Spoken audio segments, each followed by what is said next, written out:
Before there was Zionism as a political movement, long before there was Zionism as a political movement, there was Zionism as a religious concept. And tonight I'd like to lift that up and celebrate that. Yes, Zionism was cast by Theodor Herzl as a political movement, which ultimately led to the world's greatest example of successful decolonization, a returning of a people from their exile in the four corners of the earth to their ancestral home, and a resurrection of their ancient language and a rehabilitation of their national identity and the dignity that comes with it. All this is also worthy of clarification and celebration, but tonight, on this holy day of Shabbat, I would like to float a little along the sea of Zion as a religious ideal. We don't talk about it enough. And so others can mistake Zionism as only a political movement. In fact, we ourselves are at risk of forgetting that Zionism is so much more than a flag and borders, more than a Knesset, more than an army, even more than a safe haven for Jews at risk. So let's take a break from the political realm, if only for a Shabbat. Let's set down the necessary work of advocacy and allyship for just these 25 precious hours of Shabbat, and turn to some of the poetry of our people, who for millennia have been infatuated with Zion, the land, the idea, the dream. These poems are scattered throughout our Tanakh, the Hebrew Bible, scattered throughout our prayer book. They are so well known, in fact, that we often forget to notice them. So I'll lift up just 3 for us tonight. When we go to the Aron HaKodesh to take the Torah out from the ark, we serenade the Torah with the words of the prophet Isaiah. V'halchu amim rabim v'amru lechu v'na'aleh el har Adonai el beit Elohei Yaakov. And then we say, let the people, many people go forth, go up and say, come, let us go up to the mountain of God, to the house of the God of Jacob, that we may be instructed in God's ways and that we may walk in God's paths. We sing, Ki mitzion tetzei Torah, Ki mitzion tetzei Torah, udevar Adonai b'Yerushalayim. What do those words mean? For Torah, the instruction, God's how-to book, the manual for a life of meaning and purpose, these shall emanate from Zion. The word of God will radiate out from Jerusalem. When we go up to the Torah, we remind one another to go up to Zion in our imaginations, to ascend the elevated hill of Jerusalem, because from there, Torah originates. From there, Torah radiates. God's instruction for a life of meaning and purpose, a life of responsibility, a life of choosing to walk a path towards justice and righteousness, all this comes from Zion, and from there it is meant to be shared with all the world. A second example, and for this I invite you to open up the prayer book to page 448, so you can appreciate the fullness of Psalm 126, page 448. Here it is. Shir HaMa'alot, a song of ascents. Beshuv Adonai et Shivat Zion, hayunu kecholmim. When the eternal God restored us from exile to Zion, we thought we were dreaming, or we were like dreamers, kecholmim. This psalm, biblical scholars suggest, was either written during the Babylonian captivity when we were in exile from the land, or perhaps it was written as a prayer when we returned to the land of Israel in 538 BCE.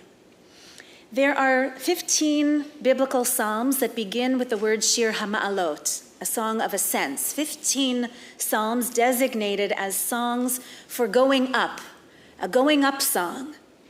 And so biblical scholars suggest, because we know as a fact there were 15 steps leading up to the Beit HaMikdash, to the temple that stood in Jerusalem, the second temple, perhaps the Levites sang one song per step as they ascended towards the Temple Mount.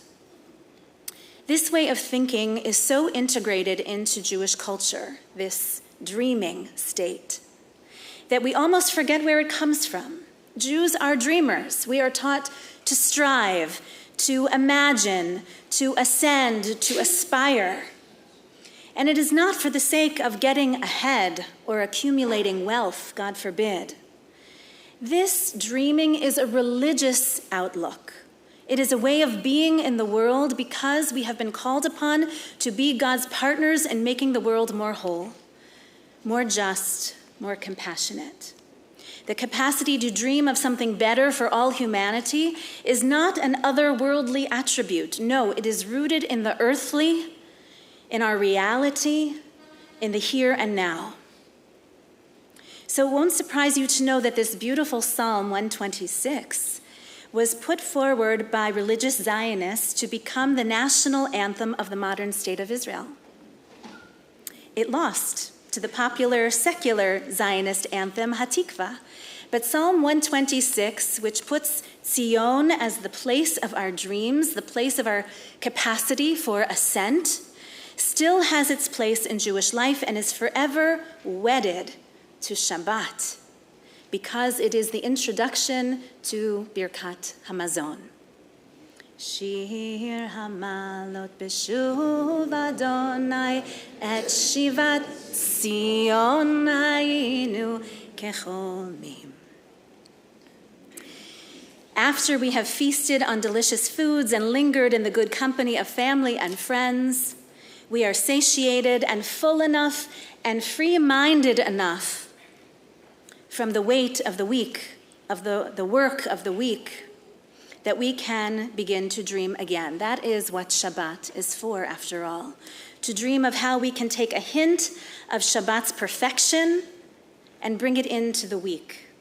Take a slice of Shabbat's radiance and bring it into the world of the ordinary, into the realm of the real. One more example I'd like to share with you tonight. If you turn back to page 47, you'll see how we include in our prayers every single morning during the week and on Shabbat. Yes, page 47. There is praise for the light of creation, praise for morning's light. But if you turn the page to 48, you'll see that another kind of light is mentioned. Not the kind of light that comes from the sun, but a light that comes from Zion. You can see, 9 lines down maybe. Or Chadash al Zion Ta'ir. May a new light shine upon Zion, and let us all soon be worthy of its light. V'nizkeh hulanu mehera le'oro. This prayer is talking to Isaiah's description of Zion. Isaiah said, Ki mitzion tetzei Torah. The light of Torah emanates from Zion. It's a constant light source. But here, this prayer written by our sages, written by the ancient rabbis, suggests that sometimes that light shines and sometimes it doesn't. The light from Zion is not like the Ner Tamid. It is not an everlasting light unless we make it so. Torah itself is an everlasting light wherever we study it, wherever we bring it to life, but sometimes, only sometimes, does Torah radiate out from Zion. Sometimes it does and sometimes it doesn't. And so that light needs to be earned.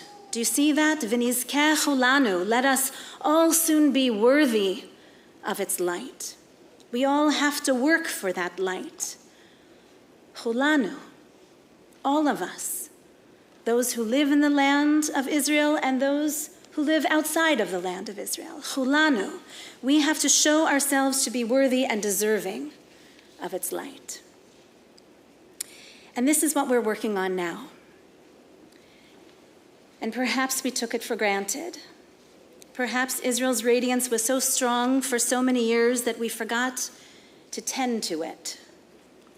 And now there is so much work to be done to earn back the right to Zion's light. So these are just 3 of hundreds of examples from our tradition. We saw 1, Zion as the origin place of Torah's enlightenment and Torah's instruction. We saw Zion as the place where dreaming comes easily. We saw Zion as the place which shines for all the world's benefit when we make it so. It's important for us to remember that Zionism is not 150 years old. It is 3,500 years old. It's important that we remind ourselves, that we remind one another, that we remind our friends and our allies that Zionism is not only a national movement of a return to our ancestral homeland. It is that, but it is so much more than that. Zionism must not be reduced to the realm of politics. Zionism cannot be limited to the news of the day. Zion is the place of our dreams. It is the realm of poetry and prophecy and prayers. It is the seat for matters of the spirit to spark. It is a place we go to in our minds where everything is possible, because there we are greeted by the divine. Like Shabbat itself, Zion is the domain of potential and promise. So let us embrace it with the same faith and spiritual courage of our ancestors, and let us all soon be worthy of its light.